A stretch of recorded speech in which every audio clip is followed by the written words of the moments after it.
एक बार की बात है। एक पानी वाला जहाज समुद्र के तूफानों में फंस गया था।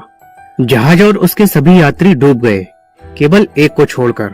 ईश्वर की कृपा से वह बच गया और तैरते तैरते एक छोटे से टापू पर पहुंच गया। वहां वह ईश्वर से प्रार्थना करने लगा, हे ईश्वर, कोई मुझे यहाँ बचाने के लिए आ जाए। पूरा दिन गुजर गया पर कोई उसे बचाने के लिए नहीं आया। फिर वह रात को रेत में ही सो गया। दूसरे दिन फिर उसने प्रार्थना की पर कोई उसे बचाने के लिए नहीं आया। इस तरह से दिन गुजरते गए। वह रोज प्रार्थना करता लेकिन कोई मदद नहीं आई। एक महीने बाद अब वह हार मान चुका था। उसने सारी उम्मीदें खो दी थीं और टापू पर ही लकड़ी की झोपड़ी बनाकर रहने लगा। वह जंगल के फल खाता, नारियल का पानी पीता और मछलियों का शिकार करके खाना खाता था। एक दिन उसने मछली पकाने के लिए चूल्हा जलाया। तब लकड़ियां खत्म हो गईं। वह लकड़ियां लेने के लिए बाहर गया और जब वह लौट कर आया तो उसकी झोपड़ी में आग लग चुकी थी। यह देखकर वह बहुत उदास हुआ और ईश्वर को कोसने लगा। उसने कहा, ईश्वर, आप बहुत निर्दयी हो। मैंने मदद मांगी, आपने मदद नहीं भेजी। मैंने रहने के लिए झोपड़ी बनाई, आपने उसे भी जला दिया। ईश्वर, आप बहुत निर्दयी हो।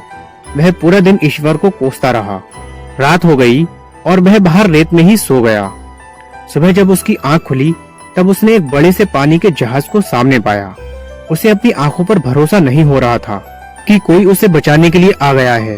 वह उस जहाज में चढ़ा और जहाज चलने लगा और बड़े एक्साइटेड होकर उसने जहाज के कैप्टन से पूछा, आपको कैसे पता चला कि इस सुनसान टापू पर मैं फंसा हुआ हूँ?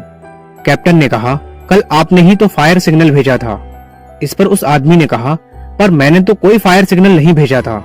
फिर उसे अपनी जलती हुई झोपड़ी की याद आई और वह समझ गया कैप्टन ने उसकी जलती हुई झोपड़ी को फायर सिग्नल समझ लिया था। उसे एहसास हुआ कि झोपड़ी में आग लगना ईश्वर का ही प्लान था ताकि वह उस टापू से निकल सके। अब वह ईश्वर का शुक्रिया अदा करने लगा। दोस्तों, हम अपनी सीमित बुद्धि से दुनिया को देखते हैं और ईश्वर के प्लान को समझ नहीं पाते हैं। जब भी बुरा वक्त आता है हम ईश्वर को कोसने लगते हैं, जबकि हमें ईश्वर पर विश्वास रखकर अपने कर्म करते रहना चाहिए। जब भी बुरा वक्त आए तो हमेशा याद रखना, इसमें भी ईश्वर ने आपके लिए कुछ बेहतर सोच रखा है जो सही समय आने पर आपको पता चलेगा। इसलिए कभी हार मत मानिए और अपने अच्छे कर्म करते रहिए। Thanks for watching.